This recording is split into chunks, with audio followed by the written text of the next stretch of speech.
In a documentary, there's a couple things I'll share with you guys on what I took away from it. But Rob, maybe share the clip on how he got access to some of the footage of the documentary. Is this the one, Rob? Yep. Go for it.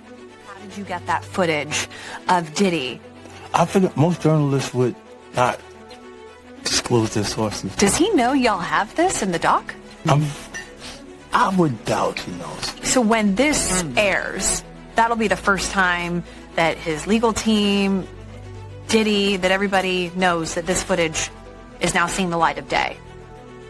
Perhaps. Combs' team firing back in a statement to NBC News, saying the Netflix so-called documentary is a shameful hit piece and that they relied on stolen footage that was never authorized for release. His team sending a cease and desist to Netflix.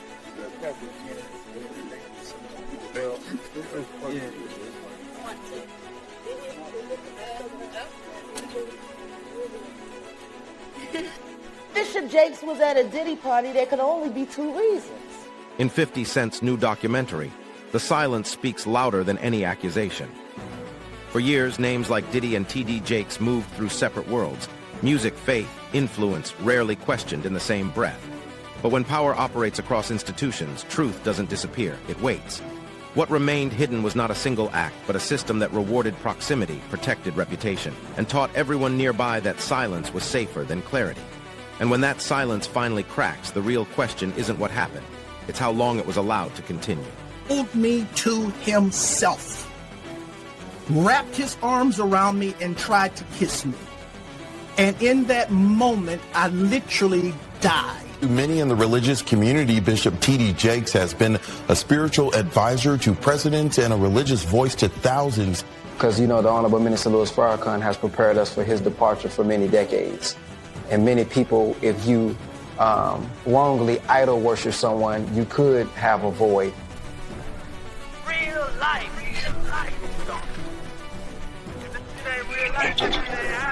It ain't real life. Just real life street star. You know what time it is. We just had a shake in not only the religious community, but our culture's community, to where Dallas, we have people like Kirk Franklin, Erykah Badu, of these names, and then you hear someone like Bishop Jakes, the Potter's House, that of course has risen Dallas to where you have these entities and these figures that, when you say the name, you kind of already know what it is. And we just recently seen that Bishop Jakes had stepped down. Now, I want to have this conversation because I have my own theories, no Diddy, but I have my own theories about why he would step down. But I do want to address the fact that he did step down. What is y'all take on it? And then also, where does it go from here? Dooney, if you don't mind, I can start with you because you actually have a personal relationship with Bishop Jakes. You've been calling him out for the past few years, damn near feel like a decade or so. You've been calling the man out, and now it seems like he didn't answer your phone call, and now he just stepped all the way down. Yeah. So I don't blame him. I wouldn't answer the phone call. This bitch don't start now. He asked me the question. I know. I would answer your call. Come on, go ahead though. Okay. Let me say this, man, to Bishop TD Jakes. You know what I'm saying? It was never any beef, anything like that. It was just some things that went on that I wanted to sit down and talk to you about that happened at the Mega Fest in Atlanta. And one of the ministers you had on staff.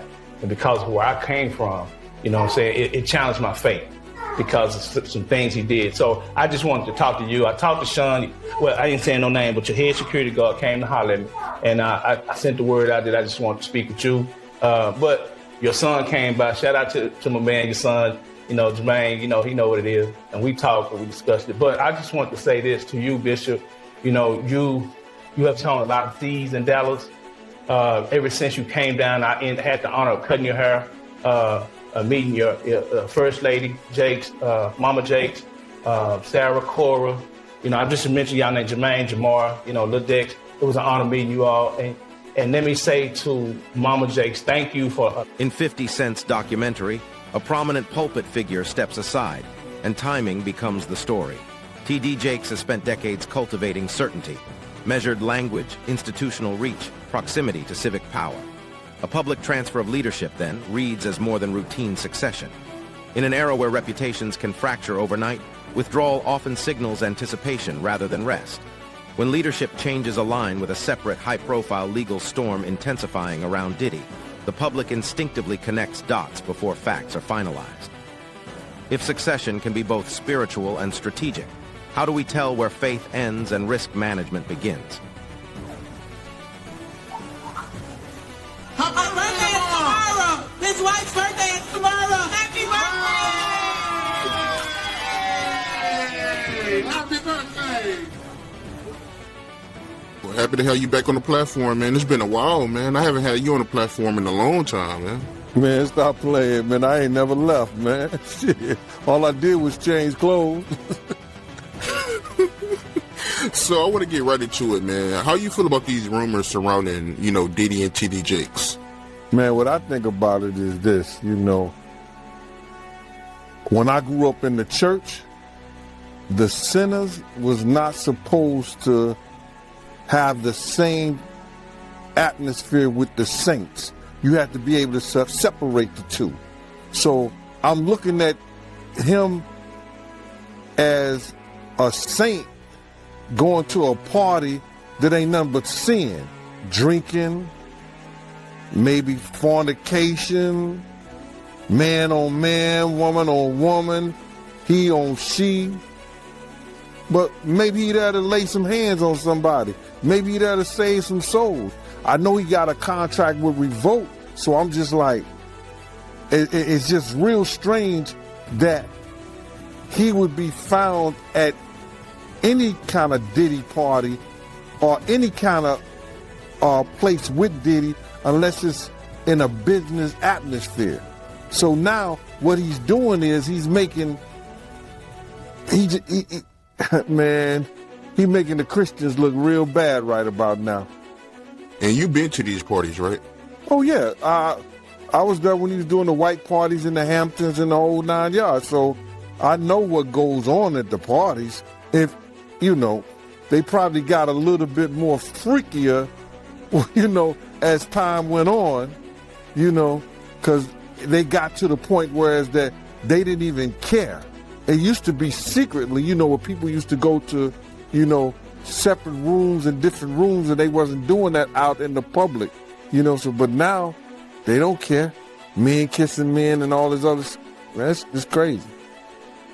So why do you think he was going to these parties? I think that he's going to the Diddy parties, bruh.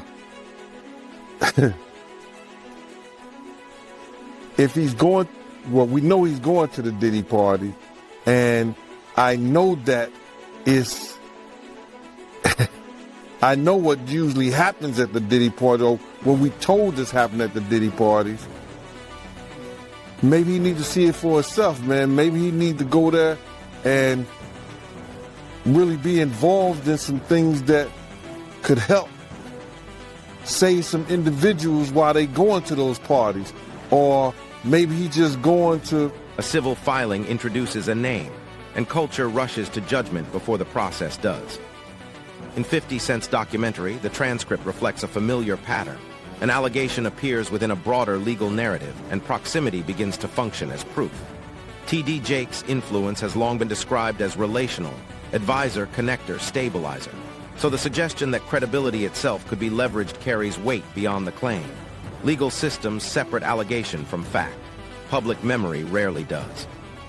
When judgment arrives early and lingers indefinitely, what role is left for due process to play? Man, it's hard to even talk about why would you find a religious man, when you know that the saints supposed to separate themselves from the sinners, and why would a religious man like himself be at a party which ain't nothing but sin that's going on, bro? Whether it's drinking, maybe fornicating, maybe, like I said, men on men, women on women. It's hard to put in perspective unless he's involving himself what is actually going on at the parties. It's hard, brother. Bruh, you know, you can't, I really don't know why, as a spiritual advisor to him, that they buddy when he got a party with him like that and be at his parties. It's got to be, maybe it's something more that meets the eye. You know, I don't know. You know, I've had, you know, I've talked to preachers and I've talked to reverends and priests, but they ain't never came to a party with me or nothing like that. So it's hard to figure that one out, bruh, without even saying, you know, what people might be thinking. But I heard that there's supposed to be some tapes or something that's coming out real soon, and I guess we'll all really know the truth if anything's on those tapes. From your point of view, right, when you look at TD Jakes, your point of view, your opinion, do you take him serious as a pastor? Do I take him serious? That's not my type of pastor. You know, you got to look at a person's household, and if your household is not in order, you understand, how you going to help somebody else get their house in order? You know, one of his sons got arrested, you know, some years ago in Dallas, you know, allegedly for being found in a park where a bunch of people that are homosexuals hang out and indulge in sexual activity.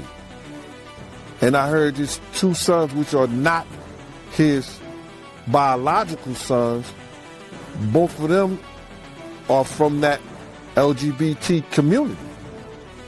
Now, how you gonna help me straighten out my house, and to me, your house ain't in order? Not saying that something is wrong with them being and choosing that lifestyle, but something is wrong with them choosing that lifestyle, being in a household with a reverend. The central issue in 50 Cent's documentary isn't what happened at a party, but what power can purchase afterward. The transcript repeatedly returns to a quiet idea, that moral authority can soften scandal, that money and legitimacy can circulate together, and that the right association can delay consequence. This isn't unique to Diddy or TD Jakes.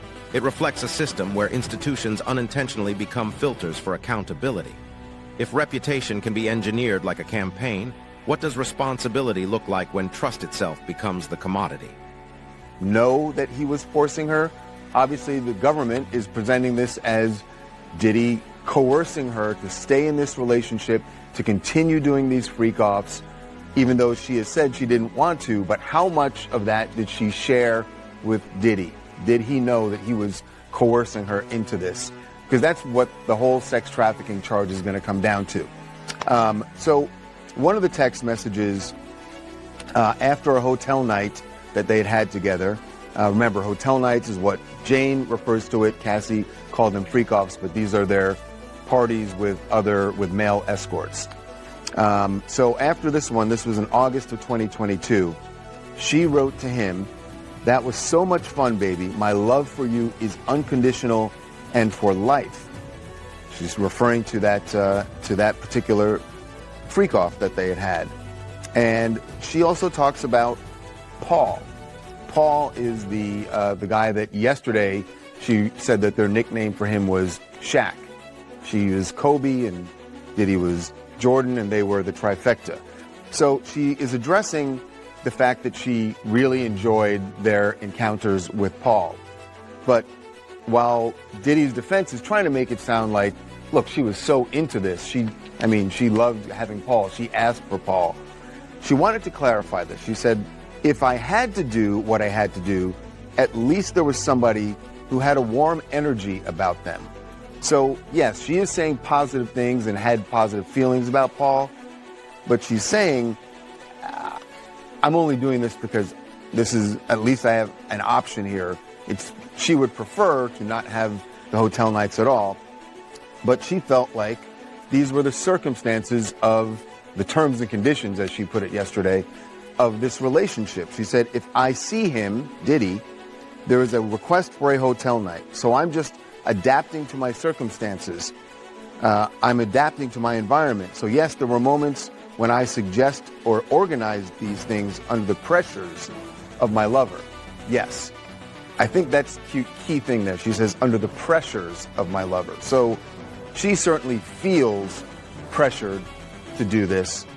Does Diddy know that he's pressuring her? That is the. A personal account enters the record, and its impact comes from power imbalance rather than detail.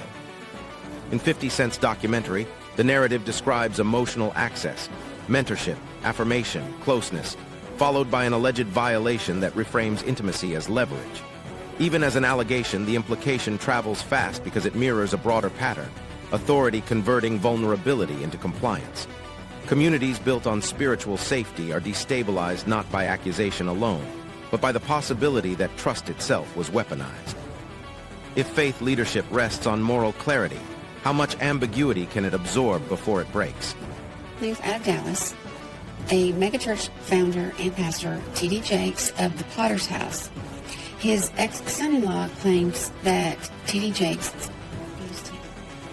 Richard Brandon Coleman is the ex-husband of TD Jakes' daughter, Cora Jakes.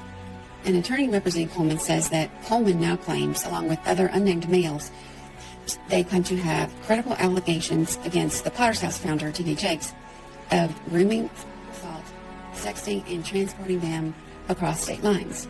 Richard Brandon Coleman, 36 years old, also known by his stage name, Ski Ventura, is serving time in a Texas prison for aggravated assault of a child and indecency with a child. Cora Jakes announced her divorce from Coleman in January 2022, shortly before his crimes became public, after they'd been married for about 10 years, and they have 2 adopted children. The attorney representing Coleman made this latest claim in a filing in the U.S. District Court for the Western District of Pennsylvania last Friday.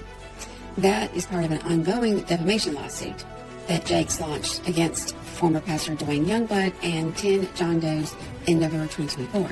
So there's a lot of legal mess, lawsuit, drama going on, along with these new. A former prosecutor outlines the threshold where private claims become public concern. This moment matters in 50 Cent's documentary because it shifts the conversation from viral narrative to institutional standards. What can be investigated, charged, proven, or excluded? The transcript exposes a collision. Courts demand evidence while culture demands meaning. One moves slowly by design. The other accelerates without brakes. When legal truth and public belief operate on different clocks, which one ultimately defines the legacy of figures like Diddy? About to turn into like a whole nother scene, like a lost scene from Eyes Wide Shut. Like, this is looking a little weird.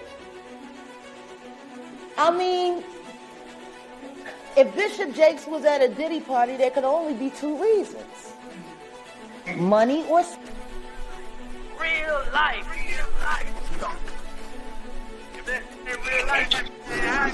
It ain't real life. Just ain't real. Real life street star. You know what time it is.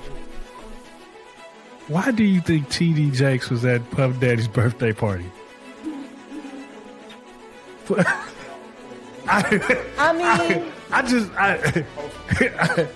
You know, do you remember when Bernie Mac played the minister in Friday? Yes.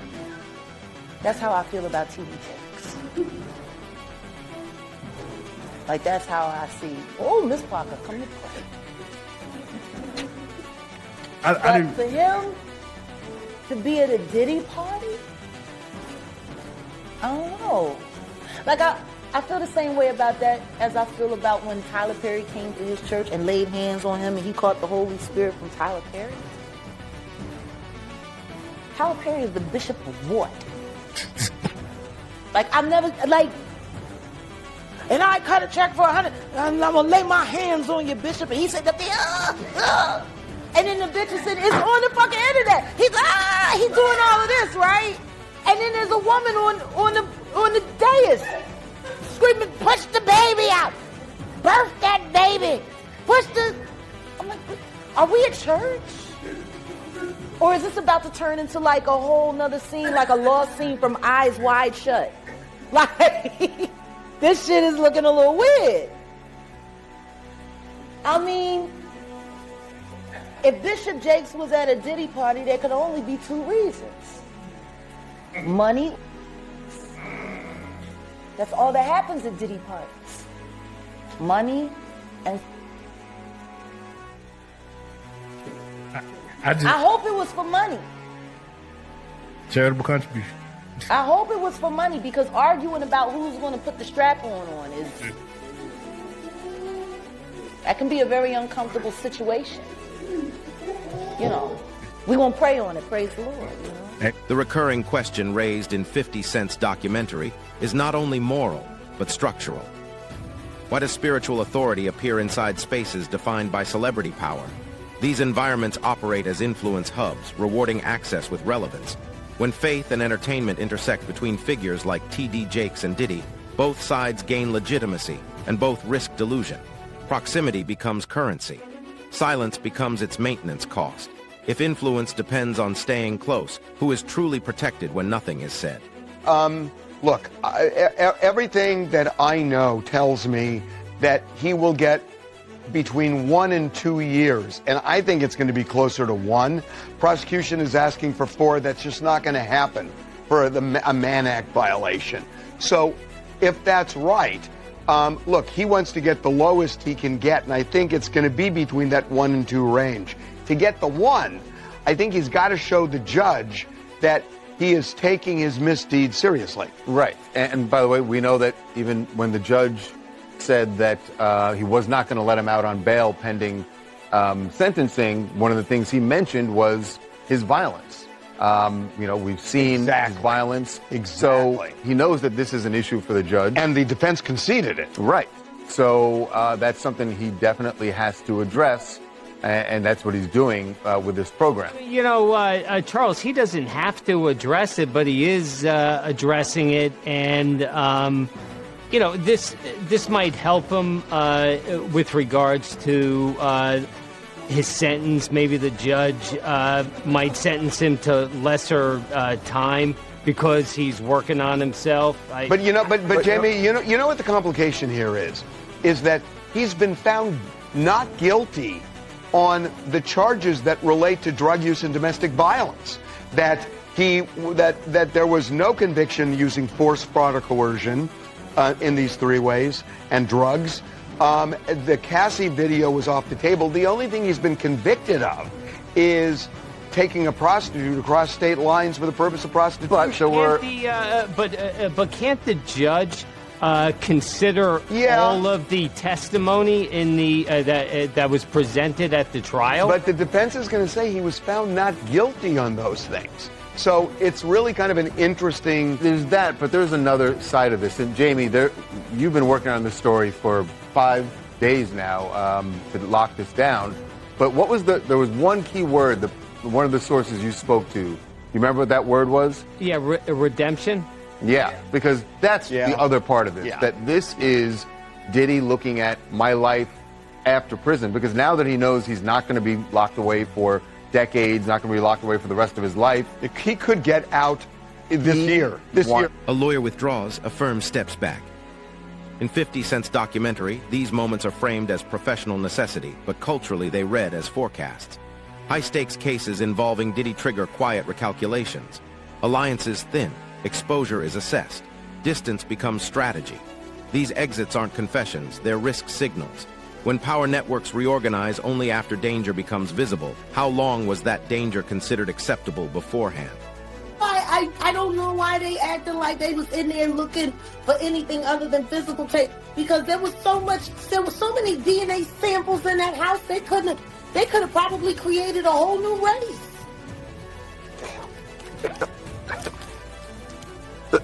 Let me ask you, when it comes to the hotels, he said that, or in the indictment, they said that there was people that were hired to clean up after the freak-off. So this is not even the people that's hired by the hotel.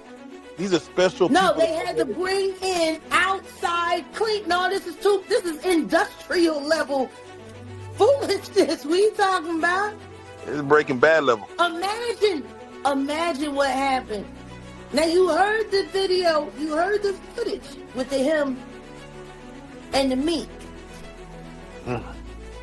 Now, we also know that TD Jakes is allegedly also a power bottom. And he's a much older man. And they say he's very enthusiastic in his endeavors. What happens when he pops something loose? You know what I'm saying?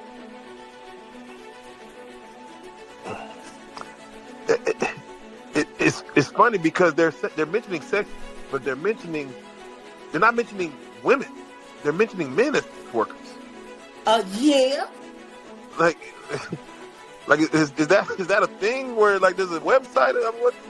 It's just wild to hear like you mentioned the You normal. never heard of Grindr? I personally have not. That is one.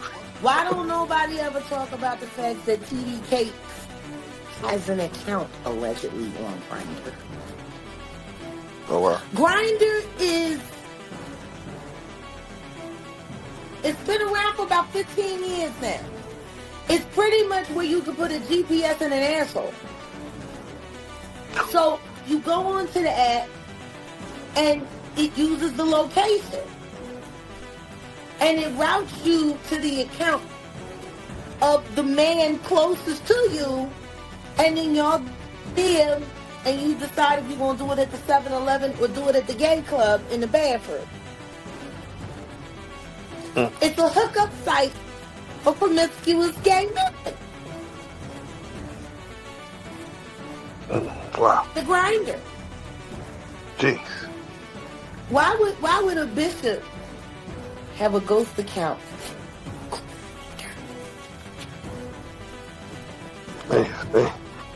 Yeah, let me ask you, also in the 14-page indictment. Brandon.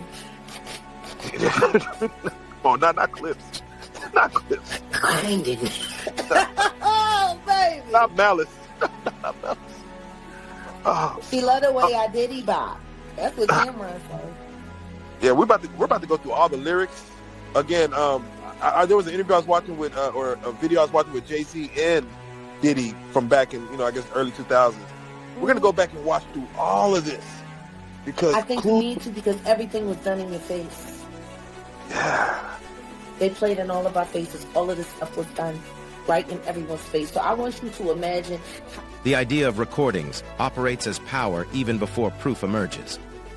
In 50 Cent's documentary, surveillance doesn't need confirmation to influence behavior. Its possibility alone can enforce silence. Fear becomes governance, shaping loyalty, hesitation, and denial among those orbiting celebrity. And spiritual authority. Whether real or exaggerated, the threat of exposure explains why influential figures connected to Diddy wait before speaking. If intimidation can suppress truth without ever entering court, how much reality remains permanently undocumented?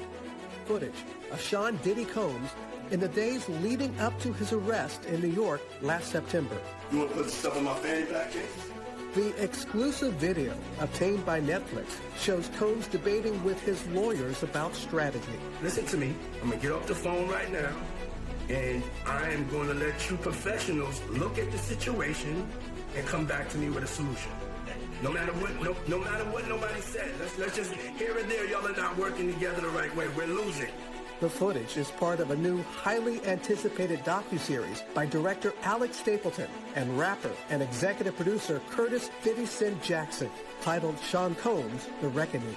Was there anything that surprised you when you were watching it? I think it was surprising that he actually filmed it. It was very interesting to watch a man who's known for his brand presence. You know, he has a really amazing knack for marketing and all of that, and how he was sort of taking that into account in how he was coming off to the public. The exclusive video also shows Combs in Harlem greeting fans. Off my back, bro. Lord, you win. I'm gonna win. Lord, you win. Be with it. I'll accept it. I need some hand sanitizer. Hold on. I got it. I've been out in the streets amongst the people. Yeah, I gotta take a bath. Like the amount of people that actually I'm coming in contact with, like that's what I have to do. You know what I'm saying? It's like 150 hugs. You're a public person as well, and there was one instance in Harlem And his reaction when those people Went away. I said, I feel like I need to wash, like I'm dirt. That was, it shows you his character. Is that was that the reason for including it? Yeah. I mean, and what's the odds that you would do that? I felt like a cow. Like that's one of the moments where you forgot he was on tape. How do you respond to people who say that it's more about the disdain that you have for Sean Combs than it is for giving the victims a platform? What they consider a pre-existing beef, right, for 20 years, right, is me being uncomfortable with him suggesting that he takes me shopping, or I looked at it like it was like a tester, like maybe you'll come play with me, type of thing, right? And it's not personal. I think it's important to also let people know that the show is not completely the perspectives of people that did not like Sean. We weren't trying to just get the highlights, the salacious details. You know, that the real goal was to storytell. And not everyone needed to have an allegation to be a part of this project. The 4-part series also features 2 jurors from Combs' trial who are speaking for the first time about how they reached their mixed verdict. 50 Cent's documentary closes without resolution by design. The line between evidence and speculation remains contested, and audiences are left to sit with discomfort as legal timelines unfold slowly. Institutions overlap. Church, celebrity, media, law, and responsibility diffuses across them all. From TD Jakes to Diddy and beyond, everyone claims to be waiting for the full story. Yet waiting itself becomes a form of protection. If accountability is endlessly deferred, who ultimately benefits from patience?